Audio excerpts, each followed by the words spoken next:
Welcome our YouTube channel lost memory. তো আজকে আমরা যেটা পড়ব বোটানির একটা chapter, cell cycle and cell division. ঠিক আছে, চলো চ্যাপ্টারের আগে নাম দিয়ে নিই।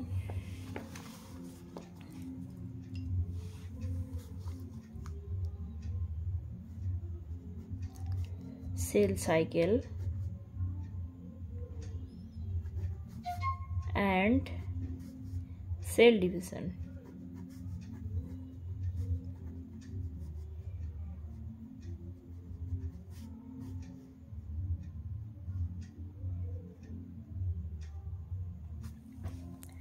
চ্যাপ্টারটা অনেকেরই কঠিন লাগে, হার্ড লাগে, কারণ অনেকে তারা কনসেপ্ট খুব কি বলবো, কনসেপ্টটাকে তারা হয়তো নিজের মতো করে কঠিন ভাবতে শুরু করে, এই জন্য হতে পারে তাদেরকে কঠিন লাগে। কিন্তু এই চ্যাপ্টারটা এখন আমাকে একদম ইজি লাগছে। তো চলো আমি কিভাবে পড়েছি, কিভাবে সব মনে রেখেছি একটু বলি। তো এই চ্যাপ্টারটা আমরা সবাই পড়েছি যে তো 1665 সালটা ছিল 1665। এই সালে কি হয়েছিল আমরা সবাই জানি, অনেকেই জানি এবং জানবারও কথা। রবার্ট হুক বলে একজন বিজ্ঞানী, নাম ছিল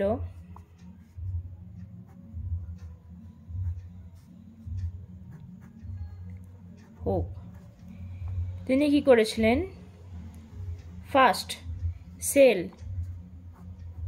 ফার্স্ট এই সেলটা তিনি আবিষ্কার করেছিলেন, মানে কোষ আবিষ্কার করেছিলেন। কিন্তু সেই তার আবিষ্কার করা যে কোষটা ছিল সেটা মৃত।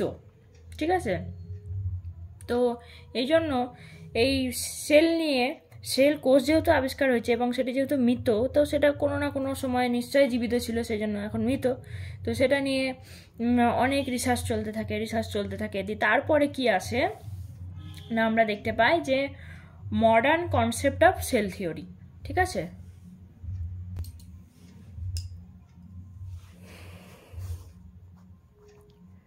মডার্ন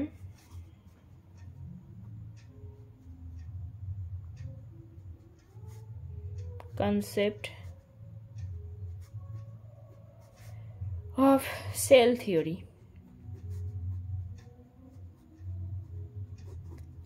ইনি যে সেলটা আবিষ্কার করেছিলেন সেটা ছিল মৃত। সে সেলটা হচ্ছে কর্ক তিনি আবিষ্কার করেছিলেন। কর্ক একটা সেল যেটা মৃত। ঠিক আছে, তো মডার্ন সেল থিওরি কে বলেছিল, মানে কে দিয়েছিল মডার্ন সেল থিওরিটা, কোন সায়েন্টিস্ট? সেই সায়েন্টিস্টের নাম হচ্ছে, আচ্ছা তার আগে সালটা জেনে নিই। সালটা হচ্ছে 1855। সালটা হলো 1855। তো 1855-তে কি হয় না, 1855-তে বিজ্ঞানী রুডল্ফ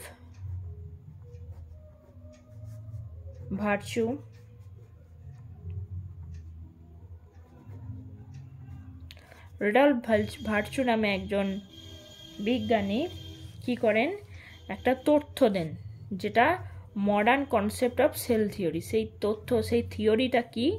সেই থিওরিটা হচ্ছে, অবশ্যই কোটেশনের মধ্যে লিখব, সেই থিওরিটা হচ্ছে অমনিস সেলুলাই ই সেলুলা।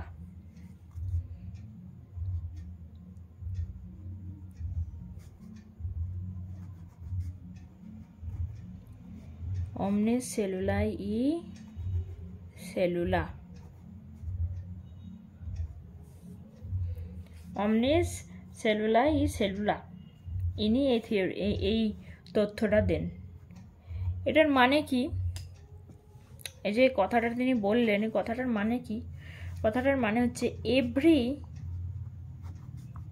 New sell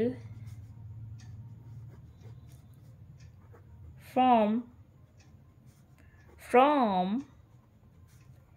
its pre-existing cell।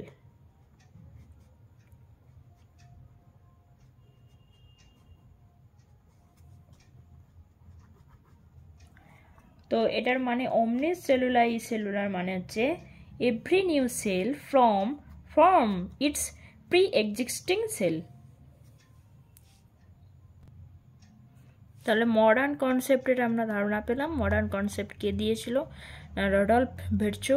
কত সাল ছিল সেটা? 1855 সালটা মনে রাখা বেটার। তো তিনি কি বলেছিলেন সেটাও মনে রাখা বেটার। অমনিস সেলুলা ই সেলুলা, এটার মানে হচ্ছে every new cell from its pre existing cell. এবার আমরা জানবো যে why cell divide. Cell divide কেন হয়? তার আগে আমি একটা কথা বলি যে সাপোজ এটা কিছু সেল, এটা কোনো একটা কিছু সেল, ঠিক আছে? এই সেলটা ডিভিশন করছে বা ডিভিশন ইনটু 2 পার্টস। এটাও সেল, এটাও সেল, ঠিক আছে? এটা একটা সাপোজ একটা আমি এক্সাম্পল নিলাম।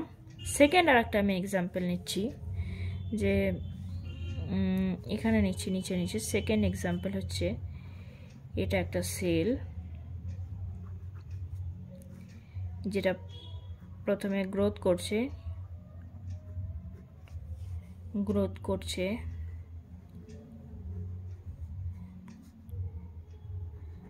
দেন ডিভিশন,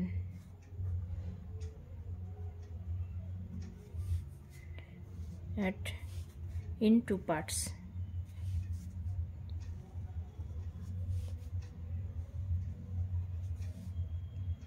ये भी सॉरी এটাও সেল, এটাও সেল। তো এই যে আমি দুটো কথা আমি লিখলাম, এটা একটা, এটার মধ্যে কোনটা সঠিক? তোমরা অনেকেই এটা প্রথমটাকে চুজ করবে, আবার অনেকে যারা জানো এই কনসেপ্টটা তারা এই সেকেন্ডটাকে চুজ করবে।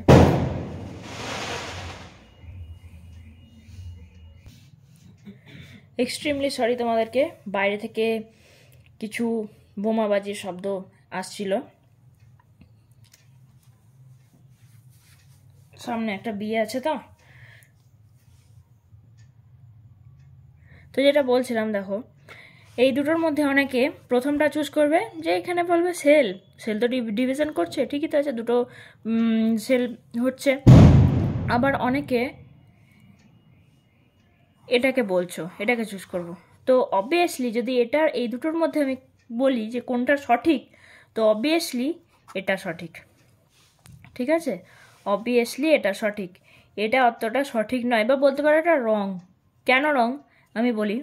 দেখো একটা সেল আছে, সেল ডিভিশন করছে মানে কি? এই সেলটা তো ডিভাইড করে গেল, মাঝখানে গ্রোথ করছে না বা কোনো কিছু হচ্ছে না, এই ডাইরেক্ট গিয়ে ডিভিশন করছে। তো ডিভিশন হলো, অর্ধেক হয়ে গেল, দুটো সেল হলো। ফার্দার যখন এই সেলটা বা এই সেলটা যখন ডিভিশন করছে আরও ছোট হয়ে যাবে সাইজে। এই সেলটা আবার যখন ডিভিশন করবে আরও ছোট হবে সাইজে। এভাবে সেল ডিভিশন করতে করতে একটা সময় পর সেল থাকবেই না, সেল ভ্যানিশ হয়ে যাবে। কিন্তু এখানে যেহেতু সেল গ্রোথ করে ডিভিশন করছে না, তার জন্য সাইজটা প্রপার থাকবে। তাই অবভিয়াসলি সেল ডিভিশন করার আগে গ্রোথ করবে, তারপর সেল ডিভিশন করবে। এবার আমরা দেখব যে হোয়াই সেল ডিভাইড কেন হয়। সেল ডিভাইড হয় এই কারণেই যে আমাদের হয়তো কোনো মানে কি বলবো, আমাদের কোনো কোথাও কেটে গেল, সাপোজ ধরলাম আমি কোথাও কেটে গেল, ঠিক আছে? তো সেই ক্ষতস্থান পূরণ করবার জন্য কি করতে হবে না, সেলকে ডিভাইড করতে হবে, সেল ডিভিশন শুরু করতে হবে। সেল ডিভিশন করে সেই ক্ষতস্থান পূরণ হবে। আচ্ছা, তো একটা সেলের মধ্যে কি কি পার্টস আছে দেখো।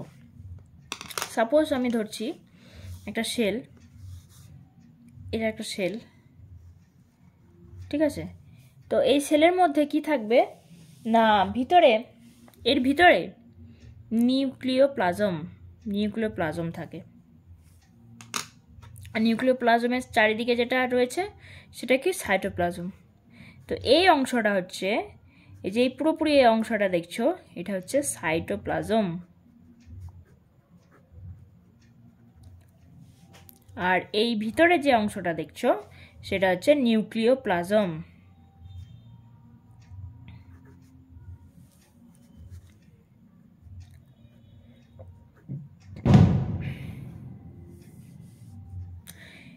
এই যে আবরণটা দেখছো, এই আবরণটা হচ্ছে সেল মেমব্রেন।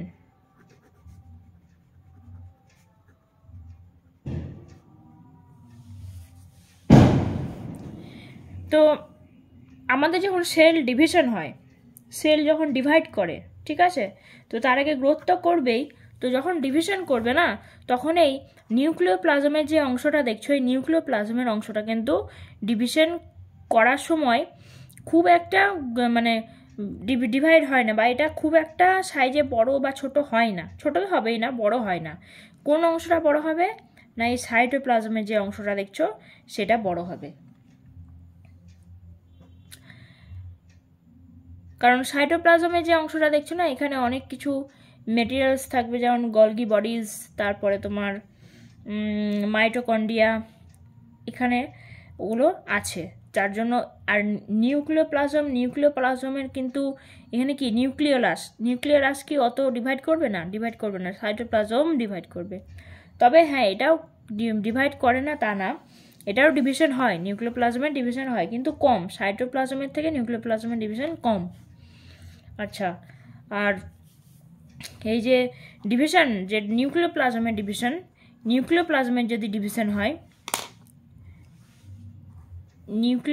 যদি ডিভিশন হয়,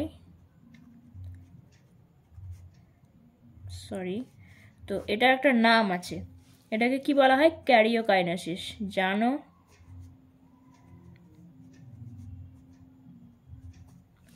আর যদি ডিভিশন হয় কার, সাইটোপ্লাজমের যদি ডিভিশন হয়, তবে এটার নাম হচ্ছে সাইটোকাইনেসিস।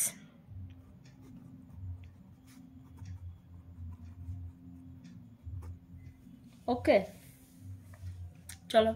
তো ডিভিশন আমরা জানলাম, ডিভিশন কেন হয় না হয় পরে আবার বলছি।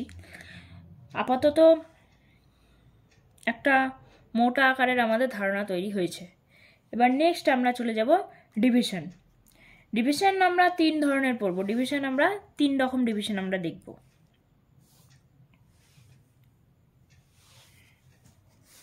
হেডিং দাও, ডিভিশন।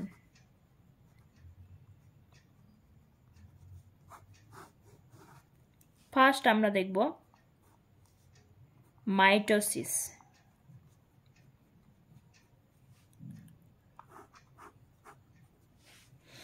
মাইটোসিস কি?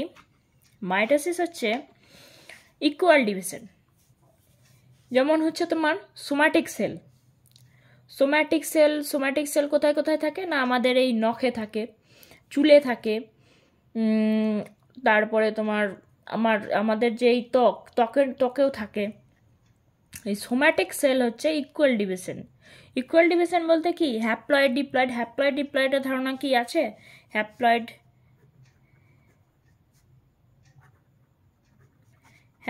হচ্ছে N and diploid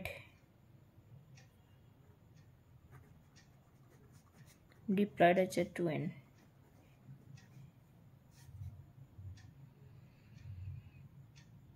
N হচ্ছে where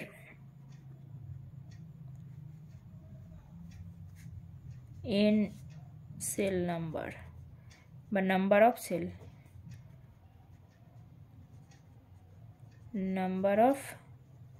cell, যাই হোক।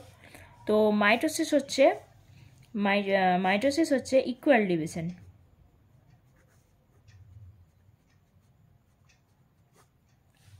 এক্সাম্পল হচ্ছে somatic somatic sell, 2n।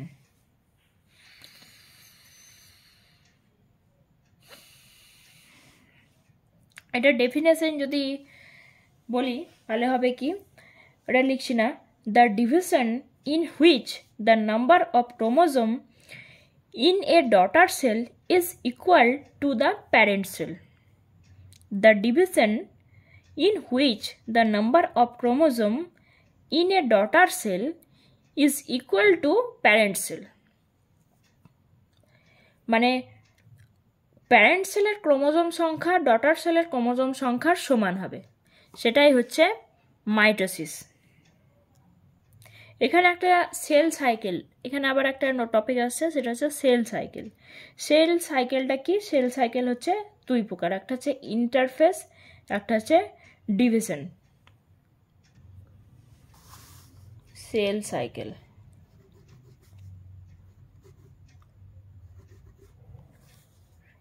Cell cycle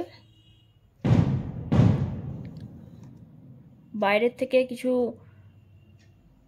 আতশবাজির শব্দ হওয়ার জন্য আমি খুবই দুঃখিত।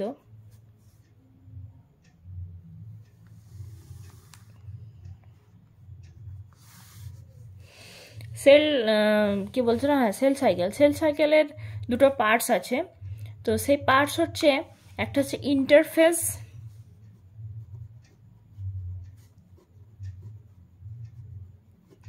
আর একটা হচ্ছে ডিভিশন। ইন্টারফেস কত টাইম ধরে হয়? ইন্টারফেস আমি 100%-এর মানে 100 টাইমের মধ্যে ধরছি। 100 টাইম যদি আমি ধরি, টোটাল টাইম যদি 100 হয় না, মানে সেল সাইকেলের টোটাল টাইম যদি 100 হয়, তাহলে ইন্টারফেসের টাইম হবে 95 আর ডিভিশনের টাইম হবে 5। এটা যদি 100 হয় তাহলে ইন্টারফেস হবে 95 আর ডিভিশন হবে 5। মানে এটা সহজ ভাষায় যদি বলতে চাই যে আমরা কোনো কম্পিটিটিভ এক্সামের জন্য যে প্রিপারেশন করছি না, যে প্রিপারেশন করছি সেটা হচ্ছে প্রিপারেশন করছি কি সারা বছর ধরে প্রিপারেশন করছি, কিন্তু এক্সাম দেবো কি 2 ঘন্টা বা 3 ঘন্টার। তো সেরকম সারা বছর যে প্রিপারেশন করছি না, সেটা হচ্ছে ইন্টারফেস, আর যে এক্সামটা দেবো 2-3 ঘন্টার সেটা হচ্ছে ডিভিশন। আচ্ছা, তো এটা আর এই ডিভিশন আগে ইন্টারফেসটা করি। ইন্টারফেসে হচ্ছে এখানে সেল কি করে, সেল মানে সেল ডিভিশন হওয়ার জন্য আমরা যে পরীক্ষা দেওয়ার জন্য প্রিপারেশন করছিলাম না, তো ঠিক সেরকম এখানে সেল ডিভিশন করার জন্য এখানে নিজেকে প্রিপেয়ার্ড করে। মানে এখানে প্রিপারেশন হয় কিসের জন্য? গ্রোথ,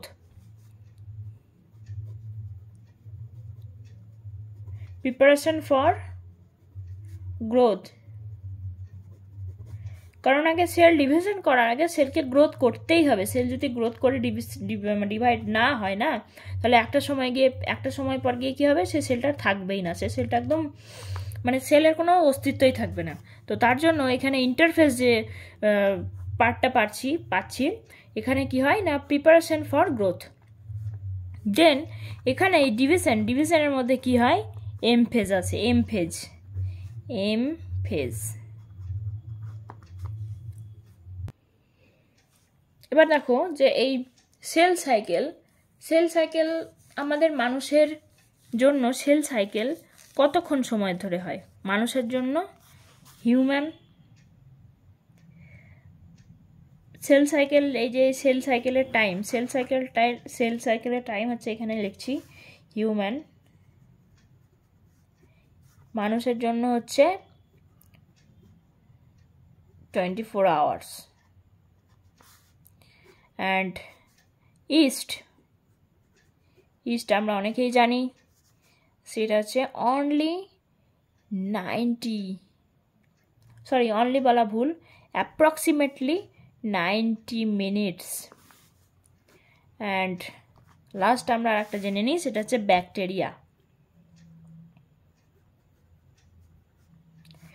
ব্যাকটেরিয়ার জন্য হচ্ছে অ্যাপ্রক্সিমেটলি 20 minutes।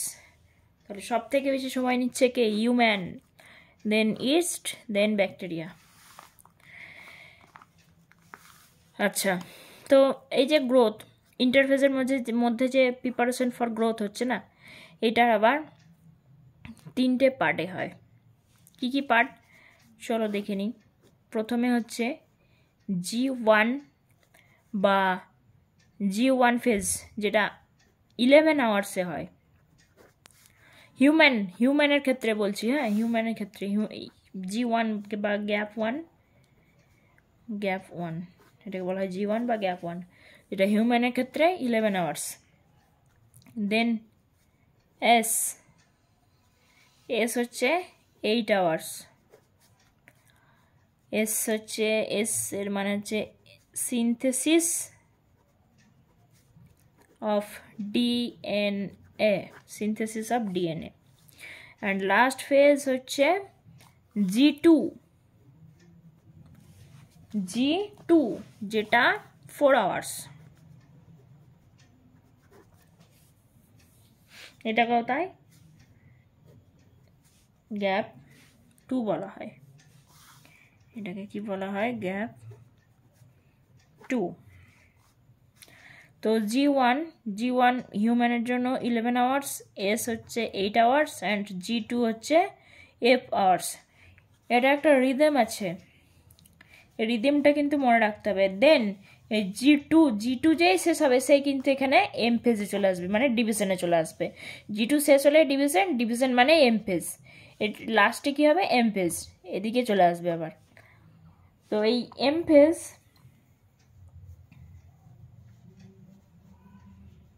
আচ্ছা, তো এম ফেজে এলো। এম ফেজ আবার কি হয়? এম ফেজ আবার দুটো হতে পারে, একটা হচ্ছে ক্যারিওকাইনেসিস, একটা হচ্ছে সাইটোকাইনেসিস। ওই যে বললাম এই নিউক্লিওপ্লাজমের ডিভিশন অফ নিউক্লিওপ্লাজম, সেটাকে বলা হয় ক্যারিওকাইনেসিস। এখানে আসবে division of nucleoplasm, karyokinesis, and division of cytoplasm, যেটাকে বলা হয় সাইটোকাইনেসিস। ঠিক আছে, এই ক্যারিওকাইনেসিস আবার 4টে স্টেপে হয়: prophase, metaphase, anaphase, telophase. Prophase, metaphase, anaphase, telophase. Okay, তো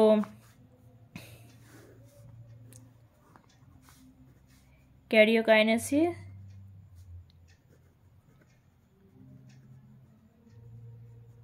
and cytokinesis.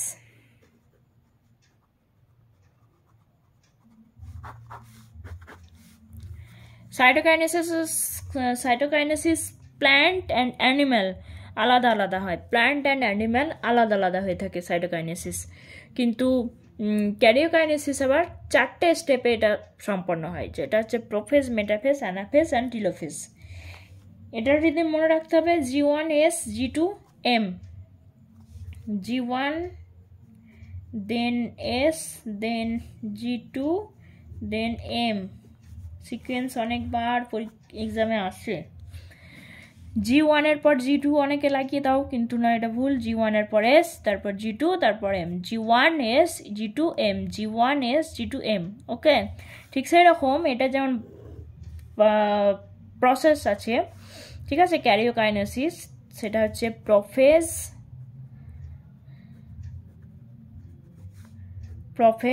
Metaphase, anaphase. Spelling mistake হয় মাঝে মাঝে, ঠিক আছে, এর জন্য এক্সট্রিমলি সরি। অ্যান্ড টিলোফেজ, আর এটা তো বললাম প্লান্ট অ্যান্ড অ্যানিম্যাল,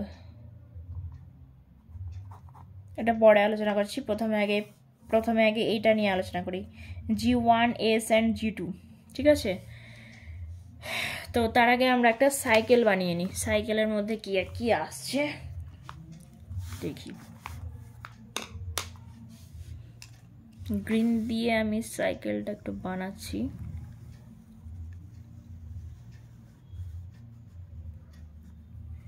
ওকে, এটা সাপোজ এটা ওর সেন্টার।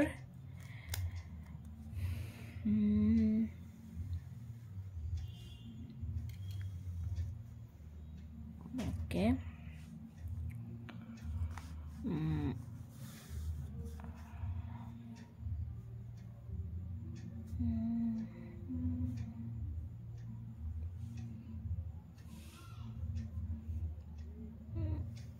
এস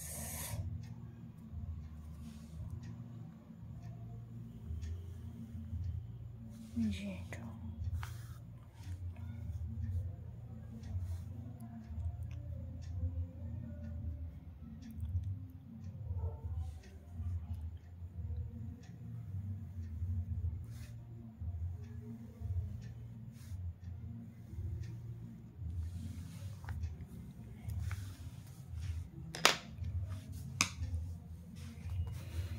এই পার্টটা হচ্ছে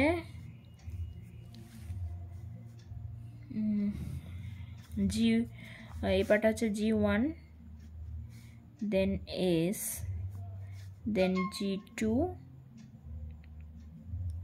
এই যে এই পার্টটা আছে না, এই পুরো পার্টটাই হচ্ছে M। এম এর মধ্যে আমরা কি পড়েছিলাম ক্যারিওকাইনেসিসের মধ্যে? Prophase, metaphase, anaphase, telophase. তাহলে prophase, metaphase, anaphase, telophase. Then এখানে আসবে সাইটোপ্লাজম। যাই হোক, এখানে আর জায়গা নেই বলে করলাম না। আচ্ছা, আর একটা জিনিস, যে কোনো ডিভিশন যখন শুরু হয় না, তখন এটাকে বলা হয় ইন্টারফেস। ইন্টারফেস কিভাবে শুরু হয় জানো তো? এইভাবে, এদিক থেকে আসে।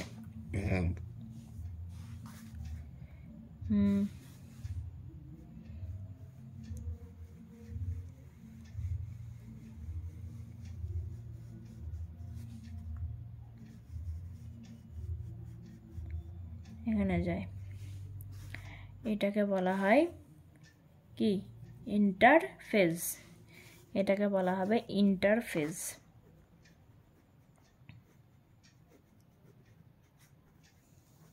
এটাকে বলা হবে ইন্টারফেজ। আচ্ছা, তো প্রথমে জানবো আমরা G1 ফেজে কি হয়।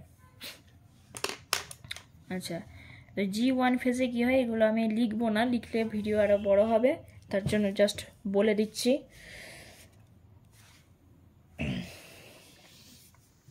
G1 ফেজ, তো G1 ফেজে হয় প্রথমে এটিপি ফরমেশন হবে, তারপরে অ্যামাইনো অ্যাসিড এখানে পাওয়া যাবে, সেল সাইজ ইনক্রিজ করবে, সাইটোপ্লাজম ইনক্রিজ করবে।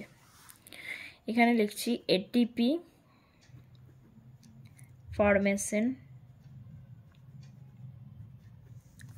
এটিপি ফরমেশন হবে, আমরা অ্যামাইনো অ্যাসিড পাবো, এখানে সেল সাইজ ইনক্রিজ হবে অ্যান্ড সাইটোপ্লাজম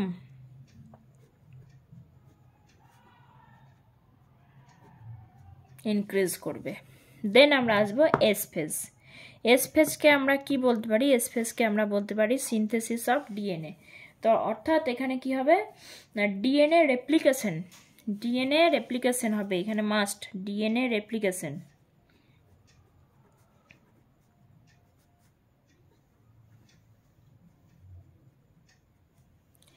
ডিএনএ রেপ্লিকেশন মানে কি? রেপ্লিকেশন মানে হচ্ছে ডাবল।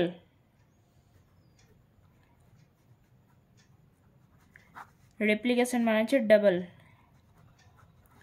মানে ডিএনএ, ধরো একটা ডিএনএ আছে, সাপোজ আমি ডিএনএ এরকম হয় না, কিন্তু আমি এটা ধরলাম, এটা একটা ডিএনএ আছে, ডিএনএ রেপ্লিকেশন হয়ে এটা কি হয়ে যাবে? ডাবল হয়ে যাবে।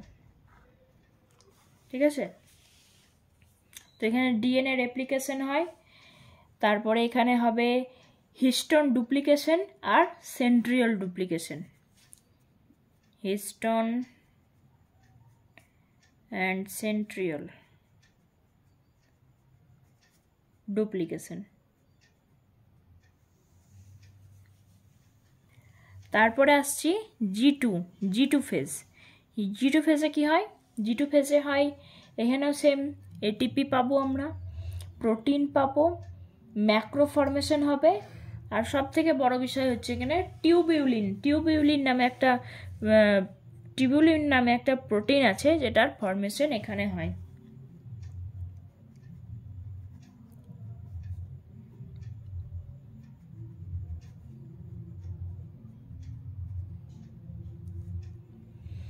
ওকে, ম্যাক্রো ফরমেশন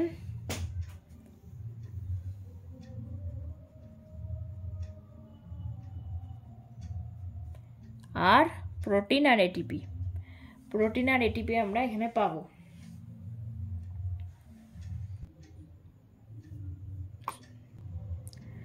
সো আজকের ভিডিও এতটাই থাকলো, সেল সাইকেল পর্যন্ত আমি বলে রাখলাম, এবং G1S G2 সম্পর্কিত পুরো আলোচনা কমপ্লিট।